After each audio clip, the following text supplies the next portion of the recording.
अस्सलामुअलैकुम। व्यूअर्स, हम स्टडी कर रहे हैं जेरंड एंड पार्टिसिपल के कंपैरिजन को और इस सिलसिले में हमारी वीडियो जो चल रही है पार्ट 2C एडवांस लेवल का कंपैरिजन अभी हम कर रहे हैं। इससे पहले हमने बेसिक लेवल का कंपैरिजन भी समझा था। तो पार्ट 2C में हम समझने जा रहे हैं participles without subject of reference. ऐसे कौन से पार्टिसिपल्स हैं जो कि यूज होते हैं एक सब्जेक्ट ऑफ रेफरेंस के बगैर। तो चलें जी, स्टार्ट करते हैं।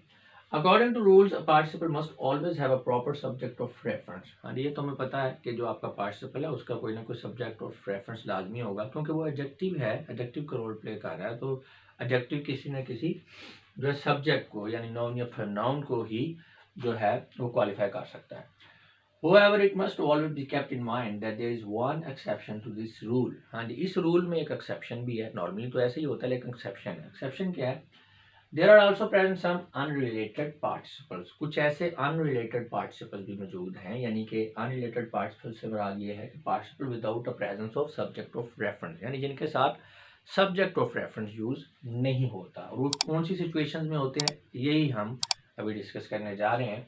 इन फॉलोइंग सिचुएशन जी, पहली सिचुएशन ये है विद सर्टन वर्ब्स। जी, कुछ वर्ब्स ऐसे हैं जिनके साथ अगर पार्टिसिपल यूज हो रहा है तो उसे सब्जेक्ट ऑफ रेफरेंस की जरूरत नहीं होती।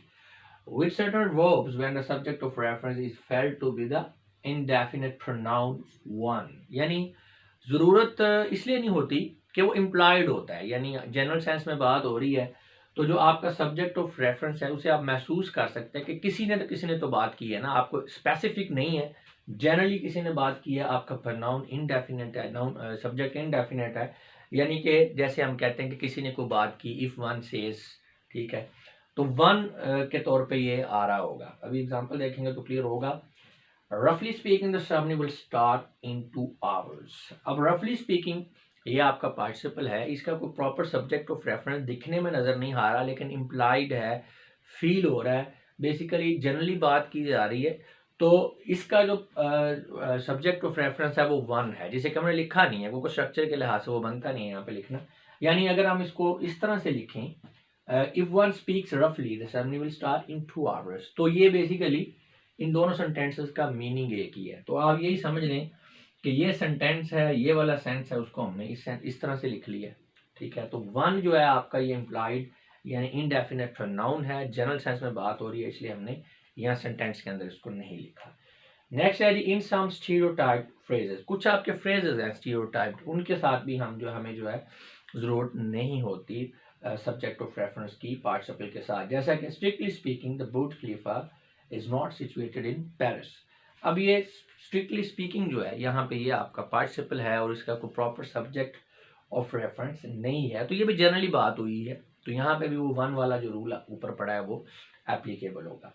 नेक्स्ट है when the participle have the force of preposition. जी, जब आपका पार्टिसिपल है उसके साथ प्रेपोजिशन की फोर्स है जो फील हो रही है, तो फिर उसे भी सब्जेक्ट ऑफ रेफरेंस की जरूरत नहीं है।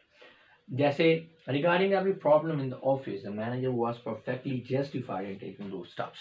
अब यहाँ पे रिगार्डिंग के साथ उसका कोई प्रॉपर सब्जेक्ट ऑफ रेफरेंस नहीं है। उसकी वजह यह है कि इसके साथ जो है फोर्स ऑफ प्रेपोजिशन है, यानी नज़र नहीं आ रहा हमें प्रेपोजिशन, लेकिन इसके अंदर फोर्स है। यानी कि आप कह सकते हैं कि एक्चुअल में ये जो सेंटेंस नीचे लिखा गया है, ये ऊपर वाला सेंटेंस नीचे वाले सेंटेंस का मफहूम दे रहा है, लेकिन इसकी स्ट्रक्चर डिफरेंट है। नीचे वाले सेंटेंस को अगर देखें, with regard to every problem in the office the manager was perfectly justified in taking two steps. अब यहाँ पे आप देख सकते हैं रिगार्ड से पहले विद है, बाद में भी टू है। इट मीन्स के रिगार्ड के साथ क्या है जी, प्रेपोजिशन यूज हुए हुए हैं। तो विद रिगार्ड टू की जगह हमने सिंपली कर लिया रिगार्डिंग। अब रिगार्डिंग के साथ प्रेपोजिशन तो नहीं लगा हुआ, लेकिन इसकी फोर्स है इसके अंदर प्रेपोजिशन की, क्योंकि रिगार्डिंग का जो वहाँ पे मफहूम बन रहा है वो बन रहा है विद रिगार्ड टू, तो लिहाजा इसे भी प्रॉपर सब्जेक्ट ऑफ रेफरेंस की जरूरत नहीं है। तो अगर कंक्लूड करें, it must be noted that in all the exemplary sentences above the unexpressed subject is indefinite. यानी आपका सब्जेक्ट इम्प्लाइड है, सब्जेक्ट तो है लेकिन नजर नहीं आ रहा क्योंकि वो इनडेफिनेट है, कुछ स्पेसिफिक नहीं है, जनरल सेंस में बात हुई है। which means the subject matter is spoken or said in general sense and without a proper noun or pronoun। यानी किसी खास फर्द ने, किसी खास चीज ने जो है उसका नहीं किया एक्शन को, या उसको रेफर नहीं कर रहा आपका पार्टिसिपल, जनरली बात हो रही है। अच्छा, इसमें एक चीज़ आपने ज़हन में रखनी है, एब्सोल्यूट कंस्ट्रक्शन होती है। वो क्या होती है? There is a construction in which a participle clause keeps its own subject, such a construction is called absolute. बात हम चूंकि कर रहे हैं सब्जेक्ट ऑफ रेफरेंस की, और इस वीडियो में हमने ये जानने की कोशिश की है कि आखिर वो कौन सी सिचुएशंस हैं जिनके अंदर आपका जो पार्टिसिपल है वो सब्जेक्ट ऑफ रेफरेंस के बगैर भी यूज़ हो जाता है, जो कि नॉर्मली ऐसा नहीं होता। पार्टिसिपल को सब्जेक्ट ऑफ रेफरेंस होना चाहिए, लेकिन उसमें एक्सेप्शंस हैं, उसको हमने स्टडी कर लिया है। अब यहाँ पे एब्सोल्यूट कंस्ट्रक्शन एक ऐसी कंस्ट्रक्शन है जिसमें जो आपका पार्टिसिपल क्लॉज है, यानी वो वाली क्लॉज जिसके अंदर पार्टिसिपल यूज हुआ है, उस क्लॉज के अंदर खुद का एक सब्जेक्ट होता है। तो ऐसी जो है आपकी जो कंस्ट्रक्शन होते हैं उसे हम एब्सोल्यूट कंस्ट्रक्शन कहते हैं। जैसा कि the work being finished we should go for a lunch no. अब द वर्क बीइंग फिनिश्ड जो है ये आपकी क्लॉज है, पार्टिसिपल इसके अंदर बीइंग फिनिश्ड जो है ये पार्टिसिपल है।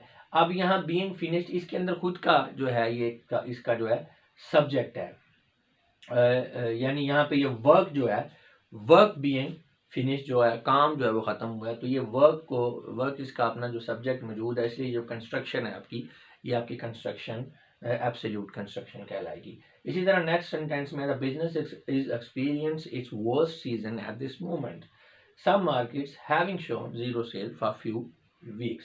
अब ये कोमा के बाद वाला जो आपका क्लॉज है ये आपका पार्टिसिपल क्लॉज है, इसके अंदर हैविंग शोन जो है ये आपका पार्टिसिपल है, लेकिन अगर वर्ड किया जाए तो इस क्लॉज के अंदर खुद का सब्जेक्ट मौजूद है। बेसिकली मार्केट जो है वो इसका सब्जेक्ट है कि मार्केट जो है वो जीरो सेल शो कर रही है, तो सब्जेक्ट इसमें मार्केट है। तो ऐसे ही जो है आपकी पार्टिसिपल क्लॉज जिसके अंदर उसका खुद का अपना सब्जेक्ट हो, यानी किसी दूसरी, यानी अगर एक सेंटेंस के अंदर दो फ्रेजेस हैं या दो क्लॉज हैं, तो आपका जो पार्टिसिपल है, चाहे वो पार्टिसिपल फ्रेज है या पार्टिसिपल क्लॉज है, तो वो पार्टिसिपल को जो है उस फ्रेज में या क्लॉज में रहते हुए किसी दूसरी यानी साथ वाली फ्रेज या क्लॉज के अंदर किसी चीज़ को रेफर करने की ज़रूरत नहीं है। उसका सब्जेक्ट जो है वो ऑलरेडी उसी क्लॉज या उसी फ्रेज के अंदर है, तो लिहाजा इस तरह की कंस्ट्रक्शन को हम क्या कहते हैं? Absolute construction.